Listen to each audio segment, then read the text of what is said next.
dos cursos de Ciências Naturais e Matemática, EAD da UAB CAPES, né? Eu quero agradecer, né, agradecer muito o convite que me foi feito, né, para poder ministrar esse propiciar uma grande oportunidade de poder participar desse programa, tá bom? Bem, o mini curso que nós vamos tratar, ele é um mini curso que fala sobre estratégias de ensino de física na EAD, com o subtítulo Explorando plataformas digitais virtuais. Bem, eu sou o professor José Fernando Pereira Leal, eu sou professor da Universidade do Estado do Pará, no campus 20, que é o campus de Castanhal, e também sou professor, né, atuante nos cursos da Universidade Aberta do Brasil, e também sou professor, né, do programa de pós-graduação em Educação e Ensino e Ciências na Amazônia, PPGECA, que também é vinculado ao EPA. Bem, vamos lá. Bem, para nós trabalharmos as plataformas virtuais, nós precisamos compreender do porquê utilizar a plataforma virtual, né? Então, a plataforma virtual, ela é, no fundo, uma alternativa às dificuldades de nós utilizarmos os laboratórios de física de modo presencial, né? Ou por falta de infraestrutura, ou às vezes por formação própria mesmo de professores. Então, nós percebemos que ela é uma prática importante, né? A experimentação para a formação do estudante, uma vez que quando você trabalha com a experimentação, você acaba se aprofundando, né, aplicando os conceitos, contextualizando, vendo como ele é aplicado não somente para o conhecimento, mas também para o desenvolvimento do ser humano. Então, nós vamos ver que as plataformas virtuais, elas vão ao encontro desse desenvolvimento tecnológico que nós temos. E ela também, ela acaba nos dando a oportunidade de podermos discutir, né, teorias, leis físicas ou científicas de um modo, né, que seja até também mais seguro, né, porque você sabe que num laboratório desse físico, você também corre alguns riscos, né? Mas vamos lá. Então, primeiro, quais são esses desafios, né, do ensino de física nas práticas experimentais? Há um artigo que eu gosto muito de indicar para os meus alunos, que é do professor Marcos Antônio Moreira, que foi publicado em 2021, fala sobre os desafios do ensino de física. Porque nesse artigo ele acaba apontando alguns dos desafios, e um deles é também ligado às questões mais abstratas da física, a necessidade de você ter um ensino mais contextualizado e também você gerar práticas que auxiliem o professor e também o estudante nesse processo de ensino e aprendizagem. E dentro dessas práticas experimentais, você também tem as partes alternativas, que é você utilizar os laboratórios, né, virtuais, né, utilizar essas atividades virtuais. Então, o que nós percebemos? Nós percebemos que, no caso da física, de um modo bem específico, você tem uma dificuldade, porque a física, em alguns momentos, ela pode se tornar um conhecimento muito abstrato. Então, daí a necessidade realmente de nós termos atividades experimentais, porém que sejam atividades experimentais que, além de comprovar leis, né, ou reafirmar ideias de teorias, ela também possa ser para o desenvolvimento cognitivo do estudante, a aplicação, o estudante se sinta um investigador, alguém realmente comprometido com o seu processo de formação. E nós vemos que quando você acaba não utilizando essas práticas experimentais de um modo geral, o estudante ele acaba não compreendendo bem o que seria a física, o que é realmente. Aí ele acaba reduzindo a física num papel muito mais de memorização de fórmulas, às vezes conceitos que não têm uma aplicação, uma contextualização, e isso vai levar, né, o estudante ao desestímulo de você poder estudar física, aumento do número de reprovações. Porém, quando você realmente faz essa inserção do estudante em ambientes que sejam ambientes experimentais, práticos realmente, isso colabora com a formação do estudante. E esse é um ponto muito bom. Então, não somente aquilo que é uma prática física, mas uma prática também virtual, ela passa a ser importante. Então, a gente passa a perceber que o problema não está somente no estudante, mas na verdade ele é um conjunto de coisas. Quando nós olhamos especificamente para as instituições de ensino, nós observamos três pontos que eu acabo destacando aqui. O primeiro são essas dificuldades que você tem em instalar e manter espaços que sejam próprios para práticas experimentais e sejam práticas experimentais reais. Isso, isso é difícil porque você precisa de recurso financeiro e precisa de uma equipe técnica que consiga periodicamente fazer avaliação dos equipamentos, dos componentes que são utilizados para fazer reposição e poder manter o ambiente funcional.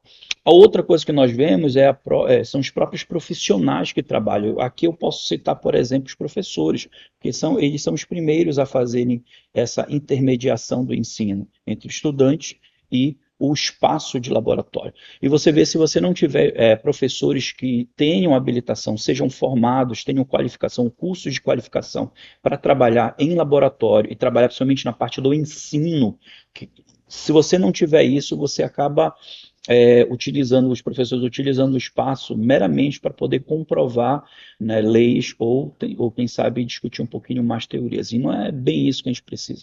A gente precisa, na realidade, que sejam professores que eles acabem colocando novas estratégias, aplicando métodos que levem os estudantes a poderem ser protagonistas realmente da sua formação.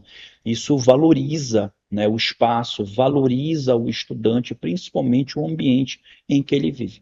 E, por fim, aqui nós vemos que, devido à nossa educação brasileira, nós não temos uma hegemonia de espaços desse nas escolas e também em instituições de ensino superior. Às vezes, as instituições que têm dificuldade realmente por questão de recurso financeiro e, às vezes, até gestão de poder manter as escolas muito mais. Nós vemos, na realidade, poucas escolas. Se você for ver estudos, apontam que nós temos um grupo muito pequeno de escolas.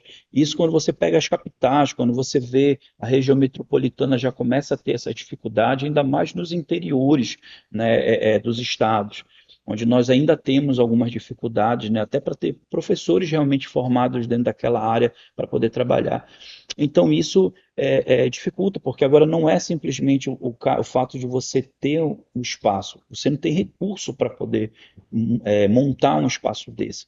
E aí, mesmo montando, você precisa de profissionais que consigam dar conta de gerir esse espaço e também consigam aplicar, né, levar os estudantes a desenvolverem práticas educacionais que favoreçam o aprendizado desse estudante. E aí a gente pensa, dentro desses ambientes de laboratório físico, como laboratório também virtuais, você precisa ter estratégias para poder trabalhar. Essas estratégias, elas passam, como eu falei para você, por curso de formação, né? Formação de professores desde a graduação, como ele também pode ir para uma pós-graduação dentro dessa linha de formação. O que a gente vê, por exemplo, aqui na UEPA? Né? Na UEPA nós temos, né, o curso de licenciatura em Física, ele é um curso que ele busca ter uma estrutura de laboratório para poder atender os nossos estudantes, mas nós não conseguimos atender efetivamente todos os nossos camping, e o que nós conseguimos atender, a gente sempre tende a querer fazer o melhor. Agora, quando nós olhamos a estratégia em si, o nosso curso ele versa fazer, né, usar de estratégia de ensino que consiga não somente utilizar os instrumentos que são adquiridos por kits, né, kits de empresas, né, que possam servir essas atividades experimentais, mas também de materiais, experimentos criados com materiais de baixo custo e também uso de plataformas virtuais, que é o nosso caso. Então, o que é que nós vemos aqui? Nós vemos que utilizar plataformas virtuais, estratégias que utilizem plataformas virtuais, ele é um método que ainda é relativamente novo, mas é um método que gradualmente tem sido difundido por causa dessa necessidade, né, de nós termos os estudantes serem inseridos nas novas tecnologias, né, nas TEDx que nós temos. E isso vai favorecer realmente, né, vai contribuir com esse processo de ensino-aprendizado.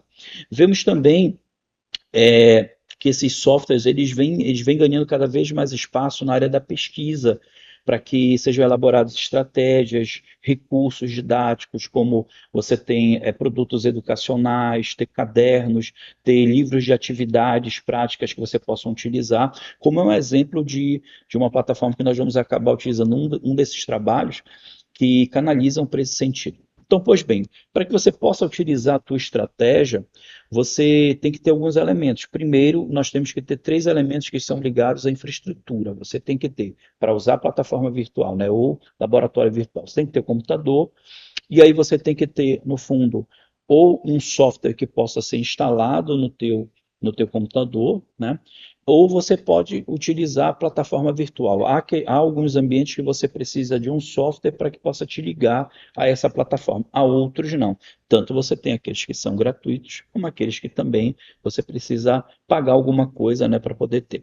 E o último, né, eu te apliquei dois, mas o último que é importante para nós é o professor.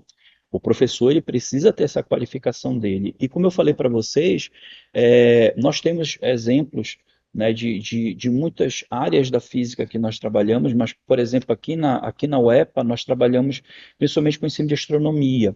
Por que nós damos determinada ênfase ao ensino de astronomia? Porque, primeiro, né, que nós somos uma universidade que temos um centro de ciência planetário vinculado, né, que é o Centro de Ciência Planetária do Pará, é vinculado. E lá nós temos áreas de atuação, incluindo a astronomia. Eu já passei um tempinho como sendo professor de área, hoje temos outros professores daqui da UEPA que estão também atuando lá como professor de área, e nós percebemos como é importante essa difusão da astronomia e apresentar como ela se relaciona com a Amazônia. Isso é bem interessante. Por exemplo, também eu sou também professor do PPGECA, que eu apresentei para vocês inicialmente. No PPGECA, eu trabalho com uma linha que é ensino de astronomia, e nós temos, por exemplo, trabalhos que valorizam aqui a Amazônia, que falam sobre astronomia do espaço, exploração espacial, que trabalha, por exemplo, minérios que são vistos aqui na Amazônia. E são trabalhos muito interessantes que acabam atraindo muita atenção dos nossos estudantes. Então, no caso, nós criarmos, né, nós queremos colocar aqui, criar estratégias que utilizem esses ambientes virtuais para que o aluno desenvolva esse conhecimento. Bom, então, sendo assim, eu quero te fazer um convite. Qual é o convite? É o convite agora de nós usarmos algumas dessas plataformas e fazermos alguns exercícios. Aí eu vou te apresentar a primeira plataforma, nós vamos usar duas. A primeira plataforma, ela é livre, ela é gratuita, e a outra não. A outra, na realidade, ele é um jogo que você tem que pagar, mas o valor eu vou apresentar para você e você vai ver que vale muito a pena você pensar nisso. Então vamos lá. A primeira que a gente vai trabalhar é uma que é muito difundida, que é o FET, né, que é o Physics Education Technology. Você vê que o FET ela é uma iniciativa da Universidade de Colorado, e ela explora esses conceitos de simulações aplicáveis ao campo das ciências da natureza. E aí ele vai te permitir o quê? Vai te permitir você trabalhar diversas simulações, diversos conceitos, diversas práticas que você poderia trabalhar em um laboratório físico, mas trabalhar com ele. Lógico que você tem que perceber que existem algumas limitações, mas ele já te ajuda muito. E com certeza isso contribui, né, com o processo de ensino-aprendizagem. Tem uma outra plataforma que também é muito também trabalhada, que é o Tinkercad. Né? O Tinkercad é uma plataforma virtual de circuitos eletrônicos integrados. O que você consegue fazer? Você consegue montar diversos circuitos eletrônicos lá e através de lá você consegue simular se aquele circuito eletrônico é funcional e atende à tua necessidade. A partir dele você consegue levar esse circuito para uma prática física, usando os componentes de acordo com as especificidades dadas por lá. E aí você consegue ver o que vai acontecer, fazer todos os testes semelhantemente. O legal é porque se em algum momento algum circuito, algum componente queimado, algum problema, você consegue substituir e testar primeiro no Tinkercad. Isso evita você queimar componentes e por aí vai. Então, bora parar bem aqui, né? Opa, só mostrar mais um aqui. Você vê um pouco do layout, que é o layout que a gente tem do FET. Eu quero parar aqui, que eu vou abrir para você.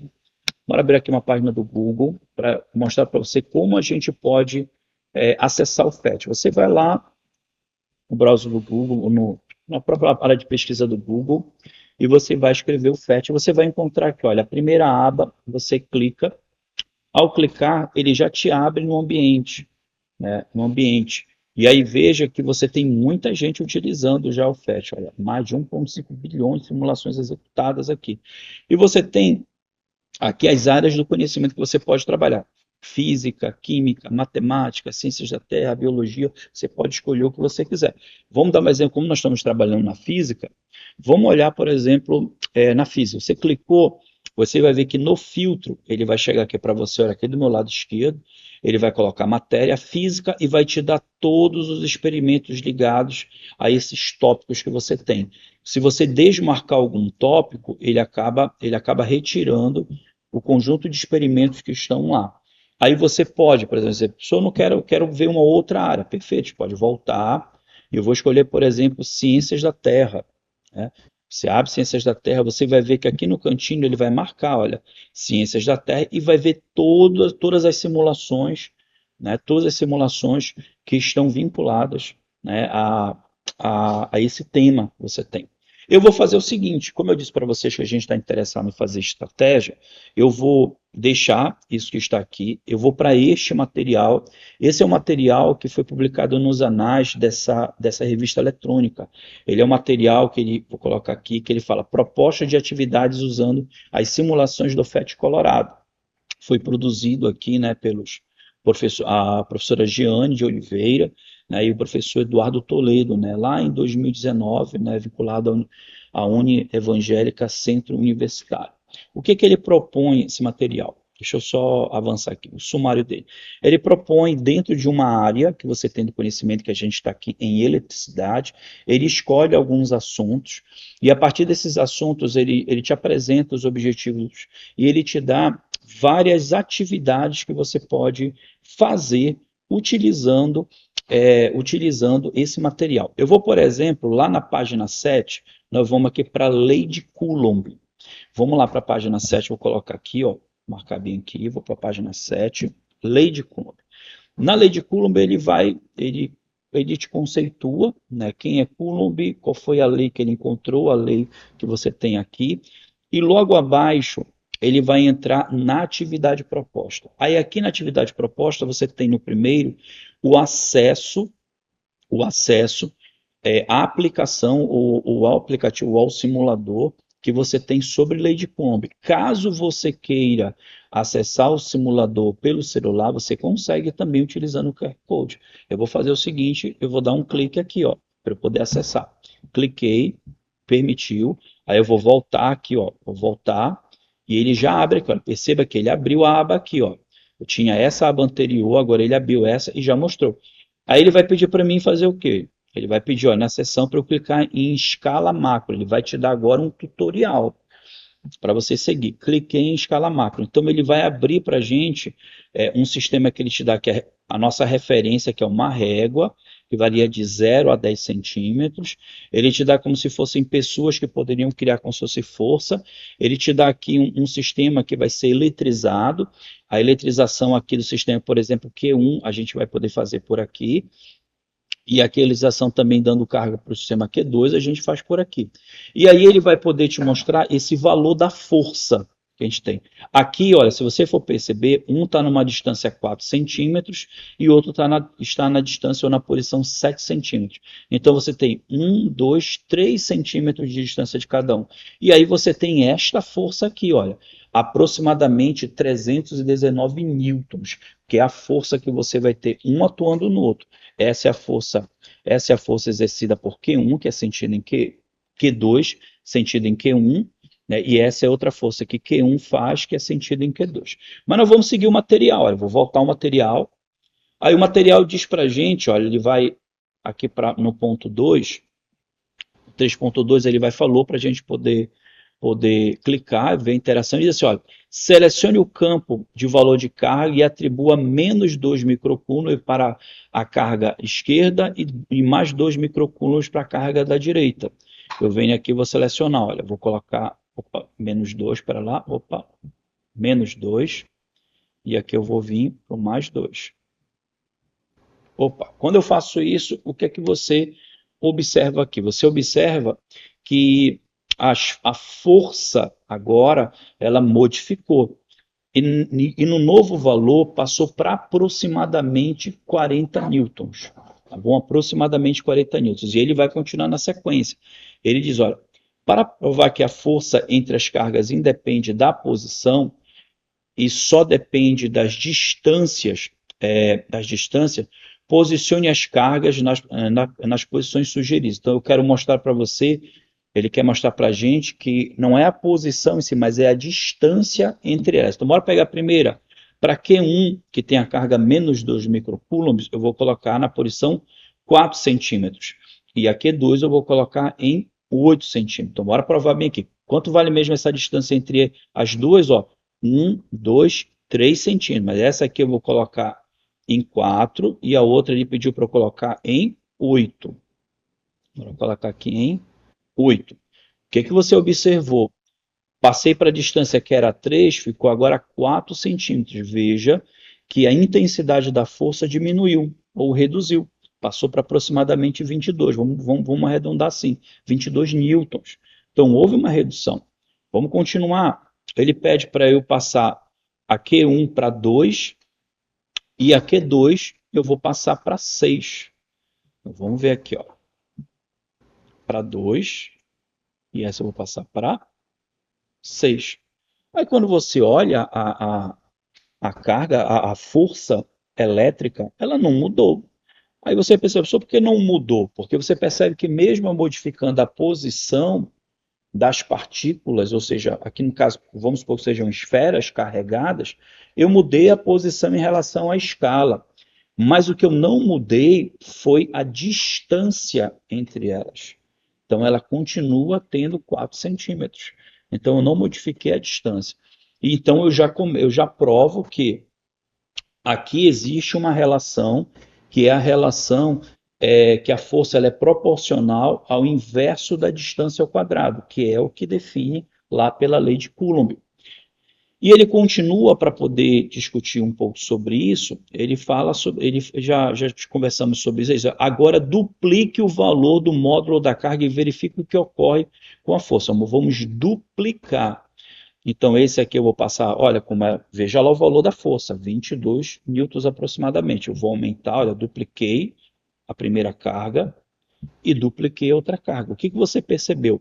Que a força aqui, ela aproximadamente quadruplicou. Mostra então que quando você modifica a carga elétrica, você modifica também a força. Então, se aumentar a carga elétrica, ou a intensidade da carga elétrica, aumenta também a minha força. Né? Isso é diminui também. Isso nos indica o seguinte, indica o que está na lei de Coulomb, que essa força elétrica ela é proporcional ao produto das cargas. Então, se você aumentou 2 vezes uma e 2 vezes a outra, você multiplica dá 4. Então, essa força vai aumentar 4 vezes mais. No material, ele continua e ele diz assim para a gente, ó, substitua a carga Q1 menos 4 microcoulombs por por a carga Q1 mais 4 microcoulombs. Bora substituir para ver o que vai acontecer? Então, vou colocar aqui. Essa aqui, que era menos 4, eu vou substituir por uma mais 4. Mais 4. Aí você vai perceber o seguinte, eu não sei se você conseguiu perceber, eu vou voltar de novo e vou colocar menos 4 para você perceber o que houve. Veja que a intensidade da carga, ela permanece a mesma, mas tem uma coisa que muda. Por quê? Como você tem dois corpos que são eletrizados com cargas diferentes ou de naturezas diferentes, o princípio aqui desse processo é o processo de atração entre os corpos. Então aí você vê os bonequinhos segurando, né, segurando as esferas para que elas não se aproximem e se toquem. Quando você muda agora e coloca uma carga mais 4, vou colocar aqui, ó, 4 mais 4, o que está acontecendo? Acontece que você está agora mudando a natureza das cargas e as duas passam a ter a mesma natureza. Então, em vez de você ter um processo de atração, você tem um processo de repulsão. E nesse processo de repulsão, mostra os bonequinhos agora tentando segurar a esfera para que a esfera não vá no sentido contrário deles. Então, nós também acabamos falando sobre um sentido vetorial que existe da força elétrica. Mostra que, dependendo da natureza das cargas, você vai mudar o sentido do vetor campo elétrico. Agora, a intensidade ela permanece a mesma. Bom, vamos continuar. Então, ele diz assim, olha, arraste a carga Q2, aproximando-a de Q1 e verifique o que ocorre com o módulo da força de Q1 exercida sobre Q2. Então, o que é que a gente vai fazer? Vamos pegar essa daqui, ó. Bora aproximar a Q2. Aproximei, o que aconteceu com a força? Aumentou. Vou aproximar mais um pouquinho. O que aconteceu com a força? Aumentou mais ainda. Então, nós observamos que à medida que nós aproximamos uma carga de outra, a distância entre elas diminui e a força aumenta. Veja que o sentido continua sendo de repelir as duas cargas. E aí ele comenta para a gente um novo trabalho, uma nova atividade, que ele diz assim, olha, adote os valores Q1 menos 10 microcoulombs e o Q2 mais 10 microcoulombs. Então, eu vou colocar aqui, dentro dessa distância, eu vou colocar aqui essa menos 10, ó, limite lá. Você já percebe que mudou novamente o sentido. E essa aqui eu vou colocar mais 10, porque aqui a gente já começa a observar que houve primeiro, um aumento na intensidade da força elétrica e também houve agora, devido a mudar a natureza das cargas, uma ficou negativa e outra positiva, o que ocorre é que houve uma mudança no sentido das cargas, tá bom? Anteriormente elas estavam se repelindo, agora elas estão se atraindo. E aí nós vamos mudar, de acordo com o que é nos indicado, nós vamos mudar as distâncias. Então o que é que eu vou fazer? Eu vou aumentar as distâncias entre as cargas. Primeiro 2 centímetros. Está aqui, a distância é 2 centímetros, olha. 2 centímetros. Eu vou mudar agora para 4 centímetros, ou seja, eu vou duplicar. Né? Vamos ver o que vai acontecer. Olha, eu vou passar 2 centímetros. O que foi que aconteceu? Olha o que foi que aconteceu. A força, o que aconteceu com a força? Aumentou ou diminuiu? Né? Observe lá. Vamos fazer o outro, vou passar para 6 centímetros. Vou aumentar mais 2, olha. 2. O que aconteceu? A força está diminuindo. Então você tem 2, 3, 4, 5, 6 centímetros. E aí ele pede para a gente passar para 8 centímetros. Vou passar aqui e aqui. Quando eu passo, o que é que acontece? Diminui mais ainda a força. E se eu passar para 10, vou movimentar essa daqui que fica melhor, eu diminuo mais ainda essa minha força. E esse valor aqui eu já vi em algum momento.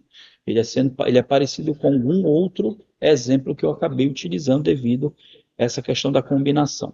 Então, esse material, ele acaba te fornecendo no final para você fazer um gráfico entre força e distância, e você acaba também gerando um relato de experiência, né? O que foi que aconteceu, né? O que você aprendeu quando você utilizou o laboratório aqui virtual, a questão das distâncias, a questão de modificação da intensidade de carga, o que isso influenciou na força elétrica que acontece no sistema. Esse material é interessante porque ele tem outros exemplos, por exemplo, carga elétrica e campo elétrico que você vê, olha, ele também faz do mesmo modo, olha. Do mesmo modo ele apresenta para a gente, olha, laboratório de capacitor. Então, ou seja, são vários exemplos que nós temos que você vai poder utilizar. Esse material, assim como a apresentação e outros, eu vou colocar na plataforma Moodle, que vai ficar disponível para os estudantes da UAB, né, que queiram consultar, queiram utilizar e por aí sucessivamente, tá bom? Então aqui eu paro aqui e vou voltar novamente para a nossa apresentação. Então nós falamos, né, um pouco sobre o FET. O FET ele é muito interessante, o trabalho dele é muito bom para nós, e o FET ele pode também falar de outros assuntos importantes, além de eletricidade que a gente comentou, ele pode falar sobre termologia, termodinâmica, ele pode ir, por exemplo, para a área de astronomia. falando, né, sobre um pouco sobre essa interação dos corpos celestes, falando sobre lei de Kepler, gravitação universal. E aí é o que eu acho interessante, porque hoje, quando você olha, por exemplo, para a astronomia, ele é um ramo, né, que você tem da física, que hoje ele permeia, por exemplo, tanto o ensino fundamental como o ensino médio. E no ensino superior a gente também trabalha com ele na área da física e na área da ciência. Você vê, por exemplo, na BNCC, né, você pega tanto para o fundamental, né, você pega para o ensino fundamental como para o ensino médio, você vê a astronomia sendo trabalhada em todas as séries, né, você vê lá. E aí que é interessante para nós, porque nós acabamos de ver um software livre que você pode acessar tranquilamente e poder utilizar. Mas há também outros softwares que a gente pode trabalhar, que esses já não são livres. Esse você tem que acessar, você tem que pagar. Por exemplo, esse Universe Sandbox, ele é no fundo um jogo em que você entra, né, na plataforma e você vai poder comprar. Ele está aqui no valor, né, de 29, mais ou menos US$ 30, mas você vai perceber que o valor dele é 82, com desconto, R$ 82, um valor muito interessante, pelo menos hoje. Eu vou parar bem aqui e eu vou mostrar para você como fazer. Deixa eu fechar, vou fechar aqui a aba que eu trabalhei, vou abrir de novo aqui o Google e eu vou colocar aqui, olha, Universe Sandbox. E aí você abre, ó. Você tem, por exemplo, você pode ir no site oficial deles, ou você pode ir também pelo Steam. O Steam é como se fosse um aplicativo que você baixa no teu computador, aí ele acaba e você preenche um cadastro e ele te leva a você poder ver diversos jogos que há dentro dessa plataforma. E aí você pode escolher, por exemplo, esse, está aqui, olha. É um valor seguro você fazer. Ele é um jogo que você consegue simular, né, várias situações, né, que você tem para poder utilizar o universo, ver colisões, como as coisas acontecem. É muito interessante como você pode utilizar. Mas eu quero te levar para a parte prática disso daqui para você ver como é que isso aqui acontece. E você entra, por exemplo, hoje nas mídias sociais, você vê muitas pessoas que fazem vídeos do TikTok, vídeos para Instagram, utilizando esse aplicativo. E dá muita gente visualiza porque é realmente interessante, tem muita coisa legal. Bora lá para essa parte prática? Bem, eu fiz o processo, eu peguei, baixei, né, o aplicativo, né, inclusive eu tenho até aqui o setup dele, né, que eu acabei baixando, instalei, né, você tem que acessar aqui, ó. Você acessa bem aqui em cima e você baixa e instala, tá bom? Aqui eu tenho que só falar para você que você tem que ter internet. Sem internet você não consegue baixar, não consegue acessar, não consegue fazer o download, não dá para fazer, tem que ter internet. Então, logo após eu ter feito esse processo, eu peguei e baixei, né, tá aqui, e acessei. Quando eu acessei, ele baixou para mim o aplicativo, né? E quando ele baixou, eu consegui fazer o acesso dele e comecei a utilizar, né, o sistema. Deixa eu mostrar para você como é que ele funciona. Vou te mostrar aqui alguns exemplos dele, apenas para você ver como ele é muito interessante, muito bom para nós levarmos para a sala de aula e podermos ensinar o nosso estudante. Esse aqui que você está vendo é o nosso sistema solar. E o do nosso sistema solar, eu consigo, por exemplo, mexer no sistema solar para poder rotacionar o meu sistema solar, ver ele de diversos ângulos, consigo fazer isso daqui. Eu consigo, por exemplo, como o meu sistema solar está em movimento, eu posso parar. Opa, deixa eu fechar bem aqui. Eu posso parar. Olha, se você olhar aqui embaixo, ó, você olha aqui embaixo, você vê as horas, você vê o dia, mês e o ano em que começa essa simulação. Então, quando eu clico, olha, você percebe que o tempo vai passando rapidamente. E os dias, vai passando o mês, vai passando o ano. Então, ele simula dentro de hora, dia, mês e ano a posição que realmente os astros estão. Eu vou parar aqui. Eu posso, por exemplo, aproximar. Por exemplo, eu quero aproximar do Sol. Vou me aproximar do Sol. Eu faço essa minha aproximação do Sol para. E aí você vê que ele vai dando zoom. Vou deixar um tamanho aqui que seja de tamanho bom para que a gente enxergue o nosso Sol. Tá aqui, enxerguei uma Sol, diminui só um pouquinho mais. Eu cliquei em cima. Quando eu clico em cima, eu começo a ter informações sobre o nosso Sol. Por exemplo, eu vejo informações sobre o raio do nosso Sol, né? Eu vejo temperatura, olha a temperatura na superfície do Sol, 5.780 kelvins, né? Então, tenho mais informações, se eu quiser colocar aqui a temperatura, o movimento dele, como é que ele se movimenta, questão de velocidade, essas propriedades eu consigo enxergar nele, né? Deixa eu ver o que mais que eu vou poder te mostrar. Mas imagina, dentro do nosso sistema solar, você vê os planetas, por exemplo, se movimentando, girando aqui em torno do nosso Sol, né? Vou diminuir aqui um pouquinho mais para você enxergar. Você vê, olha, dentro daqui você vê, tá aqui, olha, Vênus, por exemplo. Se você quiser clicar, você consegue ver as propriedades de Vênus. Mesma situação como eu fiz em relação ao Sol, a superfície, você consegue ver as questões de temperatura, como é que acontece, com a temperatura mínima, a temperatura máxima que ele atinge. E você vê Mercúrio, Vênus, Terra, Marte, aí você vai ver Júpiter em algum local que deve estar por aqui, aí mais para fora a gente consegue enxergar. E olha, a gente pode continuar a nossa simulação, mas agora imagina o seguinte, que você queria falar assim, professor, eu queria ver, que eu já ouvi demais sobre a situação que o nosso Sol ele vai chegar um tempo que ele vai deixar de existir, né? O que que aconteceria, né? Vamos criar uma situação hipotética. É uma situação hipotética que nesse momento aqui, ó, o nosso Sol, ele sumisse do sistema solar. O que que acontecerá, né, com os outros, né, com os outros astros que nós temos? Eu vou clicar no Sol e vou excluir o Sol, excluir o meu Sol. O que que eu vou fazer?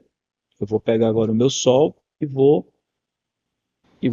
agora deixar o sistema. Veja que todos os planetas e todos os astros começam a, a voltar, começam em algum momento, eles acabam se perdendo. E aí eu vou dizer, professor, mas isso, eu conseguiria colocar novamente o Sol? Eu poderia, dentro do sistema, adicionar novamente um Sol. Posso vir aqui, olha, e eu posso ver aqui, olha, estrelas. E aí eu tenho o meu Sol, e eu posso escolher qualquer uma outra estrela, por exemplo, Betelgeuse, que fica na constelação de Órion, né? Você poderia pegar uma outra na constelação de Órion, Rigel, por exemplo, você poderia colocar por lá também. Mas bora pensar o seguinte, vamos pensar no nosso Sol mesmo. Imagina que eu queira pegar o nosso Sol, opa, escolhi aqui, e eu vou pegar, cadê o nosso Sol? Na melhor posição que eu posso colocar aqui, a posição do nosso Sol, bem aqui. Vou colocar aqui o nosso Sol. Vou fechar e vou novamente ligar para ver o que vai acontecer. Liguei e eu vou até acelerar aqui, eu vou acelerar um pouquinho mais o nosso sistema para saber. Você perceba que o nosso Sol, devido aos astros já estarem muito afastados do centro onde estava o nosso Sol, o que você percebeu aí, você percebeu que o nosso Sol não tem mais força gravitacional suficiente para poder atrair novamente os planetas e astros e mantê-los em órbita coesa. Mas você pode dizer, professor, mas eu conseguiria substituir isso, por exemplo, por um outro astro, e esse astro pudesse tentar atrair novamente, poderia. Por exemplo, eu posso tentar colocar aqui Rigel. Você percebe que Rigel é muito maior do que o nosso Sol. Ele é muito maior do que o nosso Sol. Então, com isso, vamos ver o que é que Rigel faria aqui se eu coloco Rigel.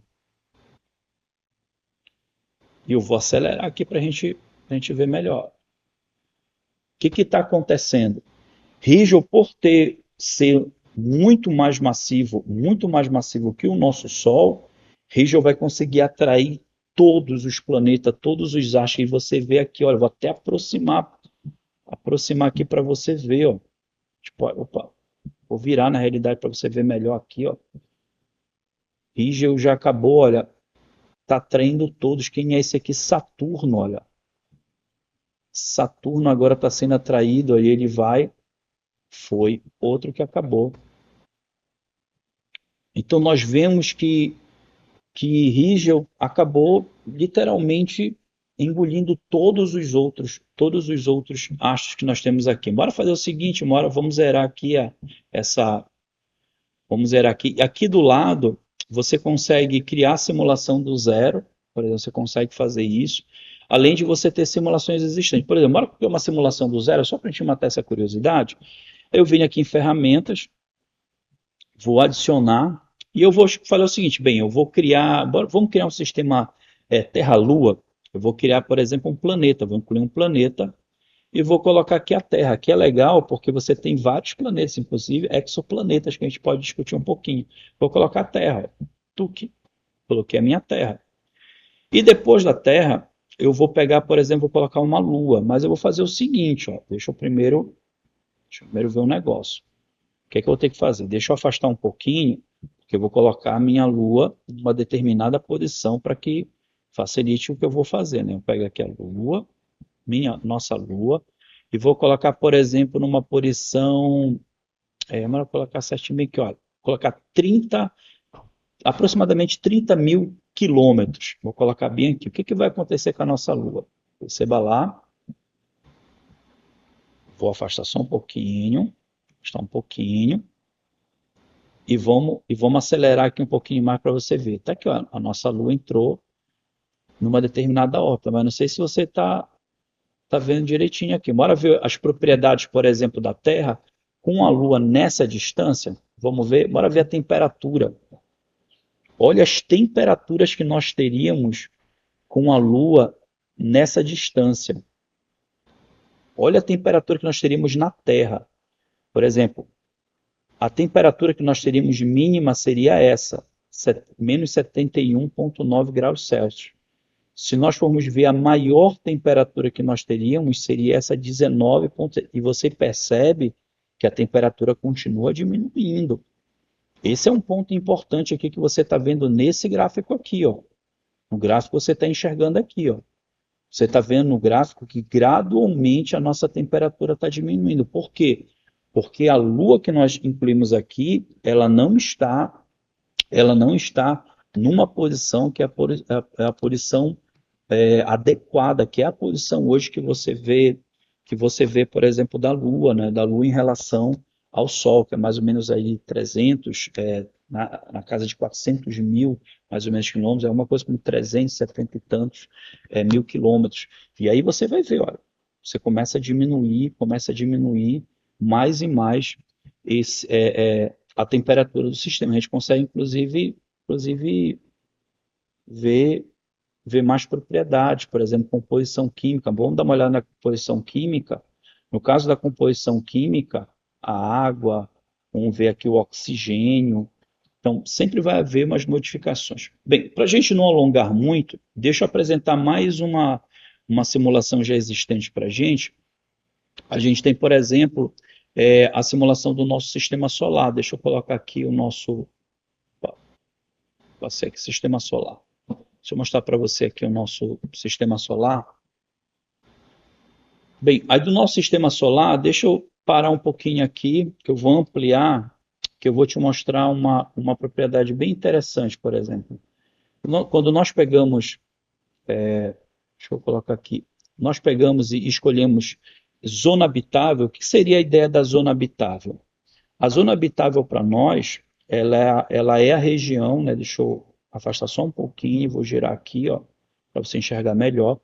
A zona habitável em verde é a zona em que você tem as condições adequadas para que haja vida, como nós temos aqui na Terra, né? Você vê que os únicos planetas que no nosso sistema solar que têm características é, parecidas com o da Terra, né, é só Marte que nós temos, só Marte. E você vê que se você clicar na Terra, você consegue ver todas as composições, tudo o que for. E aí, imagina, por exemplo, que aqui na Terra eu queira, por exemplo, modificar essa região da zona habitável, né? Há uma, há uma propriedade que eu consigo modificar. Pode pegar aqui. Eu consigo modificar essa. Cadê? Vou colocar aqui. Deixa eu mostrar aqui o albedo. Cadê? Deixa eu só pesquisar aqui para colocar aqui. Tá aqui, ó. O albedo, ele passa a ser um fator que você está relacionando à luminosidade que o Sol alcança aquele planeta. Por exemplo, se eu modifico o meu albedo aqui, olha, eu vou aumentando o albedo, você percebe que a minha zona habitável, ela começa a reduzir, ó. A Terra sai dessa zona habitável. E quanto menor, olha, você percebe que a zona habitável vai atingindo outros locais, ó. Por exemplo, quando eu coloco em 75, em 80, por exemplo, e eu faço novamente o meu sistema se movimentar, você vai ver que essa zona ela acaba sofrendo, ó, ela sofre um aumento, né, um aumento maior. Eu poderia exagerar isso daqui, mas ela sofre esse aumento maior. Tem várias outras coisas que a gente pode também acabar vendo na questão de simulações, por exemplo, a gente pode ver colisões, por exemplo, só para a gente poder ver. Deixa eu pegar aqui mais para cá, deixa eu só ver uma aqui. Mais para cá. Bora ver aqui colisões, por exemplo. Eu vou pegar uma colisão entre a nossa Terra e Lua, por exemplo, de colisão. O que aconteceria se nós tivéssemos a colisão entre Terra e Lua? Bora ver simulações, por exemplo, a gente vê temperatura. Olha a colisão, olha o que vai acontecer. Olha a temperatura, a colisão. A temperatura primeiro foi lá para cima, aumentou demais e gradualmente, quando for à medida que vai passando o tempo, bora acelerar essa medida, essa passagem do tempo. Olha o que vai acontecer. Olha, as temperaturas vão diminuir tanto a temperatura mínima quanto máxima começam a sofrer. Você percebe que a mínima começa a aumentar e a máxima começa a diminuir. Olha o que vai acontecendo. Vamos observar. Olha a temperatura média, a nossa Terra começa, realmente a vida passa agora a ter problemas para existir. Olha o que vai acontecendo.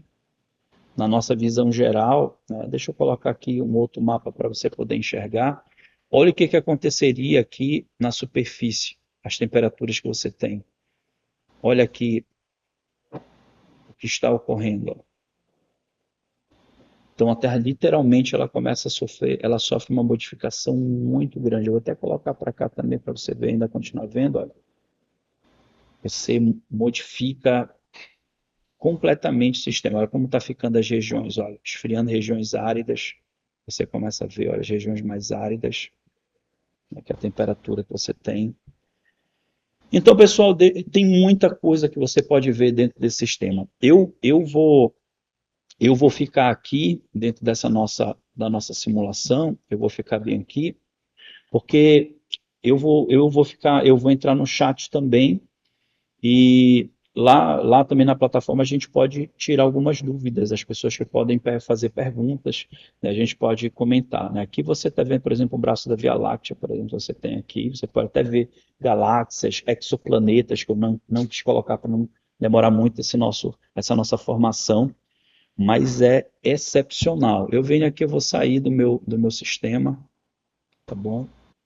E é interessante porque quando você compra o pacote, você pode instalar até em 10 dispositivos. Então você pode colocar no seu celular, no tablet, no computador do teu trabalho, para que você possa trabalhar com os teus estudantes. Você gerencia, tá bom? Muito, muito bom mesmo. Deixa eu sair aqui e voltar para a gente encerrar a nossa apresentação. Estou aqui voltando na apresentação, vou fechar. Deixa eu só voltar aqui na nossa apresentação. Então, nós falamos um pouquinho, né, sobre esse software muito bom. Eu quero, nesse momento, fazer uns agradecimentos especiais. Primeiro, agradecer aqui ao NECAD, né, com o qual nós estamos aqui vinculados à Universidade Aberta, né. Quero agradecer à Prograde também, que tem nos dado todo esse apoio, a própria Universidade do Estado do Pará, a CAPES, e também queremos agradecer ao governo do Estado do Pará, né, que tem nos ajudado, né, para poder realizar esse evento e também nos dar a oportunidade de falarmos um pouco, né, sobre esses recursos que já estão disponíveis, são usados demais por influências que estão aí ganhando dinheiro e nós podemos usar esses recursos para nós ensinarmos, né, na sala de aula.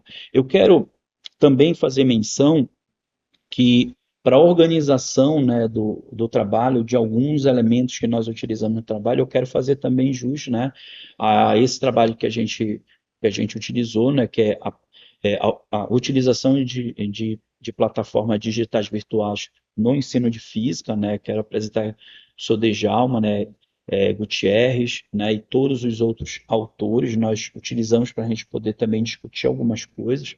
Também um grupo de estudo de pesquisa, o Se Ensinar, também nós acabamos estudando um pouquinho desse material, temos outros e outros aplicativos, só para a gente não alongar muito o que a gente queria fazer e tornar realmente uma parte mais prática, nós acabamos utilizando esse material, tá bom? Então, no mais, pessoal, deixa eu voltar só o slide inicial aqui.